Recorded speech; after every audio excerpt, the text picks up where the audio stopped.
Joining me now to discuss, civil rights attorney and law professor Avery Friedman and criminal defense attorney and law professor Richard Herman. Good to see you both. Hey, good to see you, Frederick. So, Richard, what would it look like if the president doesn't, testify in terms of a speaking voice as opposed to in a written format after he said he's willing to do so under oath? Well, Fred, this is all political gamesmanship right now. The president can sit there and try to fool everybody by saying how much he wants to testify, but that's absolutely ridiculous. There's no way his lawyers would allow him to testify, and I think it goes beyond that. I think it's political suicide and potentially legal malpractice to allow him not only to testify, but even to testify at a grand jury.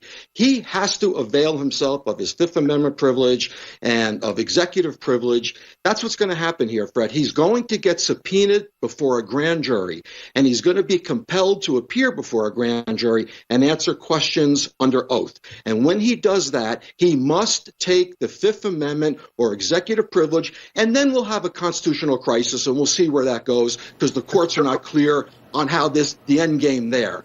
But if he testifies, Fred, Mueller is so loaded for bear. They have done so much investigation on him. They have interviews, they have documents, they have texts, they have emails, they have Trump's own statements. It's all, and there's going to be teams of people asking questions, and there's going to be Trump, who does no preparation, who doesn't listen to his lawyers, who thinks he can shoot from the hip, who doesn't know what the law is. He's going to destroy himself. He is a criminal target. He must not testify any way, any shape, any form before anybody. Okay, so then, Richard, say it does happen, and there is an opportunity for Mueller to ask questions.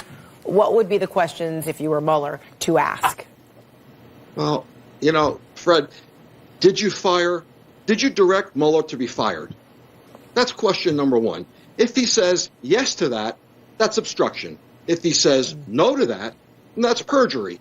He can't do it, Fred. It's a catch-22. There's no way he can testify. And we know presidents are not above the law. We learned that from U.S. v. Nixon. We know all of that. But the president has constitutional authority to fire people and to end investigations. Here, it's going to be a constitutional crisis, Fred. He's never going to testify. He's going to get subpoenaed for the grand jury. They're not going to allow him written questions. He's not going to appear on an informal sit-down, and he shouldn't. So it's going to force Mueller to subpoena him to a grand jury, and that's when you're going to see all the law schools in the country are going to go crazy here. We are going to see things for the first time, and we don't know how it's going to end, Fred. Nobody knows. Fred, last thing, real quick, yes. Fred. Number one, can you indict a sitting president?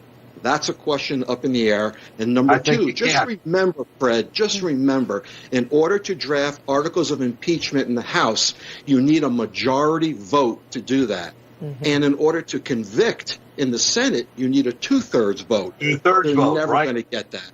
They're never going to get that. They sit there, bite their nails, and they fear Trump will tweet against them, so they're spineless in Congress, and they won't stand up to this president, and that's where we're at. It's very sad. Okay. All right. We're going to leave it right there. Richard Herman, Avery Friedman. We missed you, Fred. You never know what you're going to get. But always shooting from the hip and always telling it like you see it. All right. Thanks so much. I appreciate it.